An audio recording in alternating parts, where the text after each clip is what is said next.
So the Ottoman Empire, may Allah reward them, did an amazing job in establishing Islam. However, it wasn't just this. Many of us already know about this. We know that they conquered Constantinople. But as I said, there's much that we don't know. For example, many of us aren't aware of the time that Muhammad al-Fatih, rahimahullah, fought against Dracula. You've heard of Dracula before? When I say Dracula, you're probably thinking of a vampire. And you're saying, yeah, Musa, you're telling me that Muhammad al-Fatih fought a vampire? What's next? He fought Superman? No. Dracula was a real man. There was a real man named Dracula, and he ruled over the southern part of the country of what we call today Romania. Now, Muhammad al-Fatih, rahimahullah, as he began to advance into Eastern Europe, for example, Bosnia, Serbia, Hungary, all of these lands, the people of Walachia, of southern Romania, they wanted to fight against the Ottomans. However, they were very weak, and so they had to make a peace deal with him. So as part of this peace deal, Muhammad al-Fatih, rahimahullah, he said to the ruler, he said, you have to send me 2 of your sons, and we will send them to Istanbul to be educated. So he sent his 2 sons. One was named Vlad, and one was named Radu. Now Vlad is the one who we know as Dracula, because the word Dracula, it means son of Dracul, which was the name of his father. Dracul, it means shaitan, it means a devil.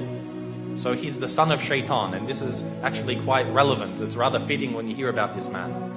What happened was, they went to Constantinople, they studied about Islam, and his brother actually became Muslim. So the brother of Dracula, Radu, became a Muslim. He memorized the Quran, he studied so much, and even Dracula studied the Quran even though he wasn't a Muslim. He spoke Arabic, he spoke Persian, he spoke Turkish, and of course Romanian and other languages.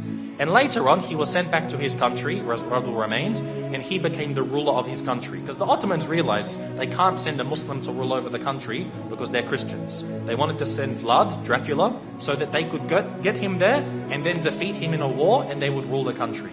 However, Dracula, he decided that he wasn't going to do what the Sultan wanted.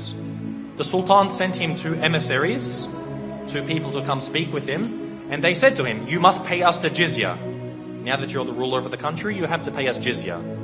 And so Dracula, he said to them, if you want to step inside of my court, you have to take off your turban. And so they said, no, we won't remove it for you. We're not going to remove it for a kafir. So he said, take it off. Again, they refused. So he told someone to come with some very big nails and hammers, and he said, if they refuse to remove it for me, then they will never remove it again. And he commanded that their turbans be nailed into their heads. And of course, this in effect killed them. So this was an act of war. Dracula had decided that he wanted to go to war with the Islamic State. And so Muhammad al-Fatih, rahimahullah, he sent a massive army to go fight against them. But Dracula, because of his tactics and the fact that he knew the Ottomans very well, he was able to defeat them on some occasions. Now what he did is what really makes him stand out as being an absolute devil. Dracula, what he did is when they would kill a person, or sometimes they wouldn't even kill him, they would capture them, he did something which is called impaling. Now if you haven't heard of impaling, it's a pretty gruesome thing to start to describe. What they would do is they would get a very, very big stick.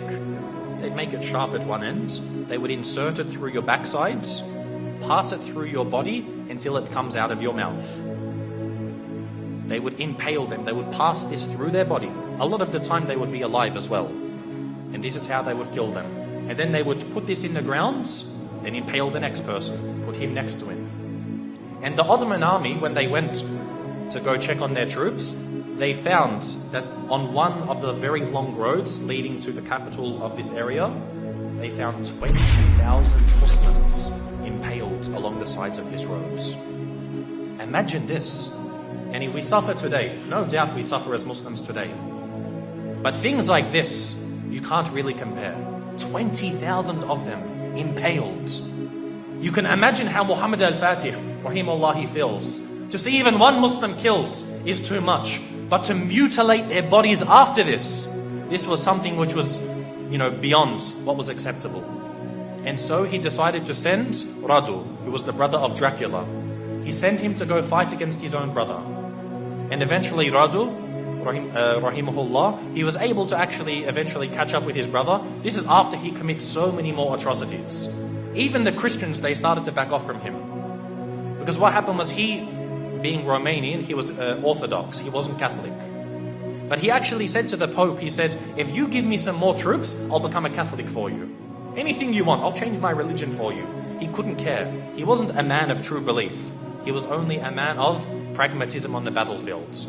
And so even the Christians started to distance themselves from him. However, the Muslims, they caught up with him and they faced him in battle. And it's unclear if the Muslims killed him or if his own people turned upon him and killed him. But either way, Dracula was killed.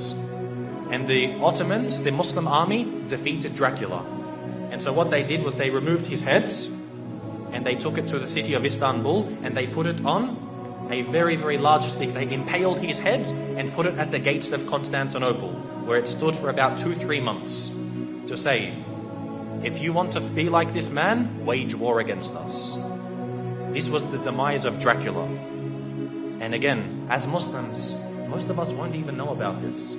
How many people know that Dracula was a real man? And we as Muslims, we fought him and we killed him. You know how they say garlic kills Dracula, or a silver bullet to the heart, or a wooden stake? None of these kill Dracula. Muslims kill Dracula.